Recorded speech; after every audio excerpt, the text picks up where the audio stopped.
పితా పుత్ర పవిత్రాత్మ నామమున ఆమేన్. ప్రియ స్నేహితులారా, మీ అందరికీ దేవుని యొక్క ఆశీస్సులను తెలియజేస్తూ జూబ్లీ సందర్భంగా ఈనాటి బైబిల్ పారాయణాన్ని భక్తి శ్రద్ధలతో చదువుకొని ధ్యానించుదాం. మత్తయి సువార్త 26వ అధ్యాయం. క్రీస్తుపై కుట్ర. యేసు ఈ విషయములన్నిటినీ బోధించిన పిదప శిష్యులతో, 2 దినములైన పిదప పాస్కా పండుగ వచ్చునని మీరు ఎరుగుదురు. అప్పుడు మనుష్య కుమారుడు సిలువ వేయబడుటకు అప్పగింపబడను అని పలికెను. అప్పుడు ప్రధాన అర్చకులను ప్రజల పెద్దలను కయఫా అను ప్రధానార్చకుని సభా మందిరమున సమావేశమై దొంగచాటుగా యేసును బంధించి చంపవలనని సమాలోచనము చేసిరి. కానీ పండుగ దినములలో వలదు అని, అది ప్రజలలో అలజడి లేపును అని తలంచిరి. బెతానియాలో అభిషేకం. యేసు బెతానియా గ్రామమున కుష్ఠరోగియగు సీమోను ఇంట ఉండెను. ఒక స్త్రీ విలువైన పరిమళ ద్రవ్యం గల చలువరాతి పాత్రతో వచ్చి భోజన పంక్తి యందున్న యేసు శిరమును అభిషేకించెను. అది చూసిన శిష్యులు కోపపడి, ఈ వృధా వ్యయ ఎందుకు? దీనిని గొప్ప వెలకు అమ్మి దరిద్రులకు దానం చేయవచ్చును కదా అనిరి. యేసు అది గ్రహించి, మీరు ఎలా ఈ విషయము మనస్సును నొప్పించెదరు? నా పట్ల ఈమె ఒక సత్కార్యము చేసినది. బేదలు ఎల్లప్పుడూ మీతో ఉంటారు, నేను ఎల్లప్పుడూ మీతో ఉండను. నా భూస్థాపనం నిమిత్తం ఈమె ఈ పరిమళమును నా శరీరంపై కుమ్మరించినది. సమస్త ప్రపంచమునందు ఈ సువార్త ఎచ్చట బోధింపబడిను, అచ్చట ఈమె చేసిన కార్యం ఈమె జ్ఞాపకార్థం ప్రశంసింపబడునని మీతో వక్కాణించుచున్నాను అనెను. గురుద్రోహం. 12 ఒకడగు యూదా ఇస్కరియోతు ప్రధాన అర్చకుల యొద్దకు ఎగి వారితో, నేను ఈయనను మీకు అప్పగించిన ఎడల మీరు నాకు ఏమిత్తురు అని అడిగెను. వారు అతనికి 30 వెండి నాణెములు ఇచ్చిరి. అప్పటి నుండి వాడు ఆయనను అప్పగింప తగిన సమయముకై వేచియుండెను. కడల రాత్రి భోజనం. పులియని రొట్టెల పండుగ. మొదటి దినమున శిష్యులు యేసు వద్దకు వచ్చి, మేము ఎచ్చట నీకు పాస్కా భోజనము సిద్ధపరపగోరెదవు అని ప్రశ్నించిరి. మీరు పట్టణమున ఒకానొక మనుష్యుని యొద్దకు వెళ్ళి, నా సమయము ఆసన్నమైనది, నా శిష్యులతో నీ గృహమున పాస్కా భోజనం భుజింతును అని గురువు చెప్పుచున్నాడు అని అతనితో చెప్పుడు అని యేసు పలికెను. యేసు ఆజ్ఞానుసారము శిష్యులు పాస్కా భోజనమును సిద్ధపరచిరి. సాయంకాలం కాగా ఆయన 12 శిష్యులతో భోజనమునకు కూర్చుండెను. వారు భుజించుచుండా యేసు, మీలో ఒకడు నన్ను శత్రువులకు అప్పగింపనున్నాడని మీతో నిశ్చయంగా చెప్పుచున్నాను అనెను. అప్పుడు వారందరూ మిగులు చింతించి, ప్రభువు నేనా అని ఒక్కొక్కరు అడుగసాగిరి. అందులకు ఆయన, నాతో పాటు ఈ పాత్రలో చేతిని ముంచిన వాడు నన్ను అప్పగించును. తనను గురించి వ్రాయబడినట్లు మనుష్య కుమారుడు గతించును, కానీ మనుష్య కుమారుని అప్పగించిన వానికి అయ్యో అనర్థము. అతడు జన్మింపక ఉండినచో మేలు అయ్యేడిది అనెను. అప్పుడు ఆయనను అప్పగింపనున్న యూదా, గురువా నేనా అని అడుగగా, నీవే చెప్పుచున్నావు అని యేసు సమాధానమిచ్చెను. ప్రభు భోజనం. వారు భుజించుచుండగా యేసు రొట్టెను అందుకొని ఆశీర్వదించి త్రుంచి తన శిష్యులకిచ్చుచు, దీనిని మీరు తీసుకొని భుజింపుడు, ఇది నా శరీరము అనెను. తరువాత ఆయన ఒక పాత్రను అందుకొని కృతజ్ఞతా స్తోత్రములు చెల్లించి వారికి ఇచ్చి, దీనిలోనిది మీరు అందరూ త్రాగుడు, ఇది అనేకుల పాప పరిహార్థమై చెందబడునున్న నిబంధన యొక్క నా రక్తము.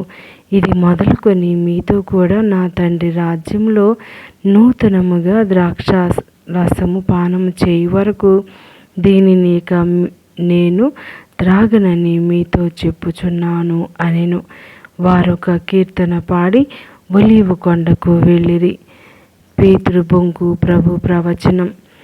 అప్పుడు యేసు వారితో, ఈ రాత్రి నన్ను గూర్చి మీరందరూ దిగ్భ్రాంతి చెంది నిరాశపడుదురు. నేను గొర్రెల కాపరిని కొట్టుదును, మందలోని గొర్రెలు చెల్లా చెదరగును అని వ్రాయబడి ఉన్నది. అయినను నేను ఉత్థానమై పిదప మీకంటే ముందు గలిలయ సీమకు వెళ్ళెదను అని పలికెను. అందరూ మిమ్ము విడిచిపెట్టిపోయినను నేను మాత్రం మిమ్ము ఎన్నటికి విడనాడను అని పేతురు పలికెను. అందుకు యేసు, ఈ రాత్రి కోడి కూయక ముందే నీవు నన్ను ఎరుగనని ముమ్మారు పలికెదవని నీతో ఒక్కానించుచున్నాను అనెను. అప్పుడు పేతురు ఆయనతో, నేను మీతో మరణింపవలసి వచ్చినాను, మిమ్ము ఎరుగనని పలుకను అనెను. అట్లే శిష్యులందరూ అనిరి. గెత్సెమనిలో ఆవేదన.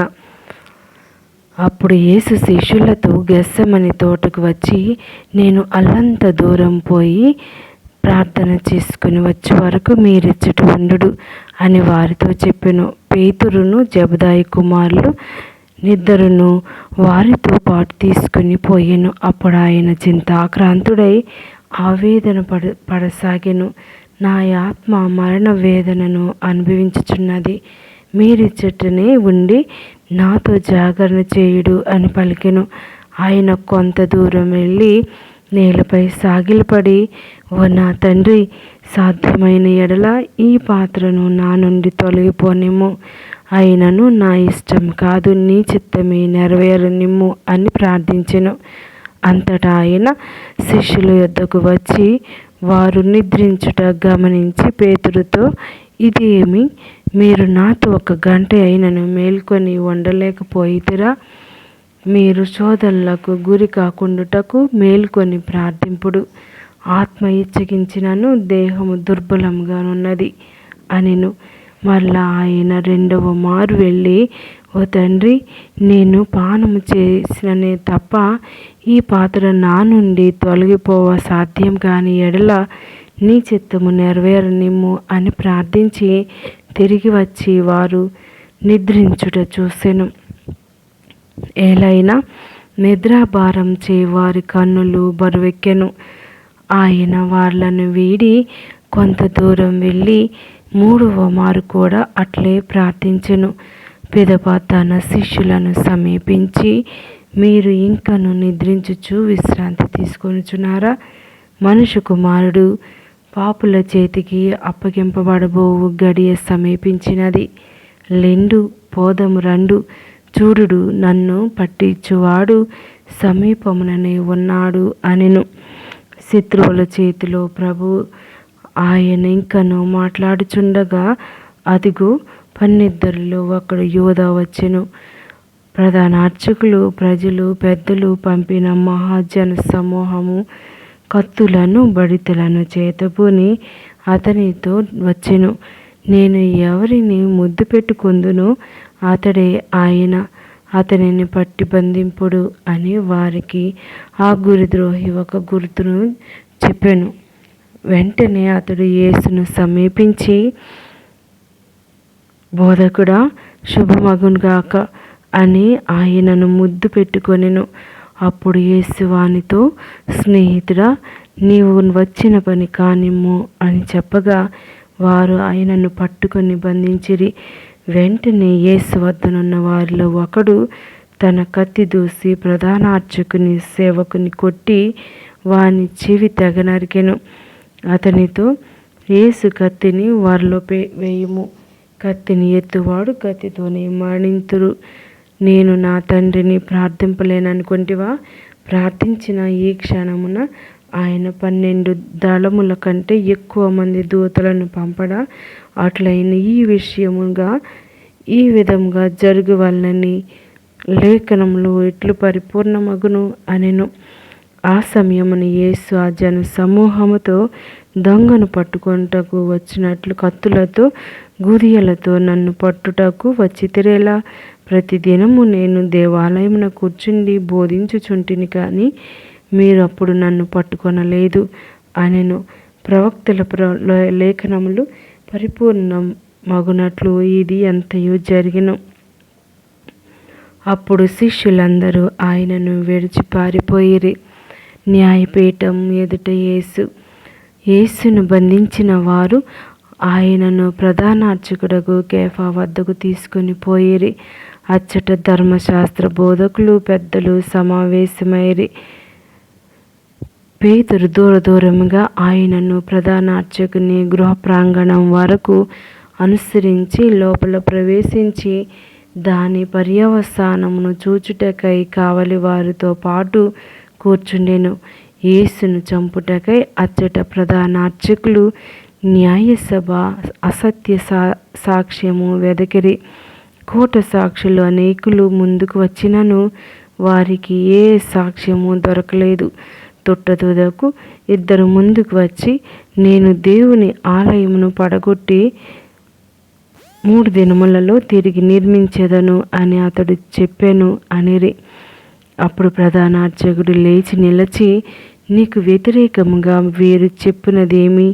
దీనికి నీ ప్రత్యుత్తరమే మీయవా అని యేసును ప్రశ్నించెను. అందుకు యేసు మిన్నకుండెను.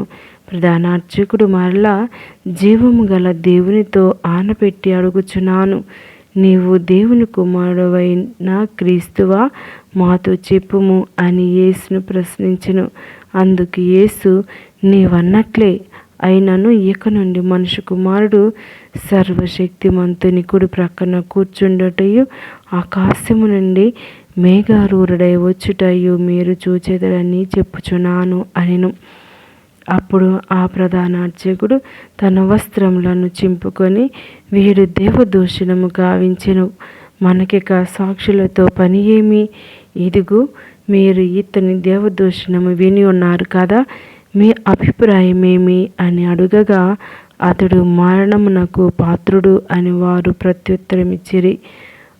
అప్పుడు వారు ఆయన ముఖముపై ఉమ్మిసి పీడికిళ్లతో పొడిచిరి. మరికొందరు ఆయన చంపన కొట్టుచు, మెస్సియా ప్రవచింపుము, నిన్ను కొట్టినదెవరో చెప్పుము అనిరి. పేతురు ఆ గృహ ప్రాంగణమున కూర్చుండి ఉండెను. అప్పుడొక దాసి అతని వద్దకు వచ్చి, నీవును గలిలయ నివాసియగు యేసుతో ఉన్నవాడవు కదా అనెను. అతడు అందరి ఎదుట బొంకుచు, నీవు చెప్పునదేమో నాకు తెలియదు అనెను. అతడు ద్వారం వద్ద వచ్చినప్పుడు మరి ఒక పనిగత్తె అతనిని చూసి, వీడు కూడా నజరేయుడగు యేసుతోనే ఉన్నాడు అని అచ్చటి వారికి చెప్పెను. అతడు మరలా బొంకుచు, ఆ మనిషిని నేను ఎరుగను అని ప్రమాణం చేసి చెప్పెను.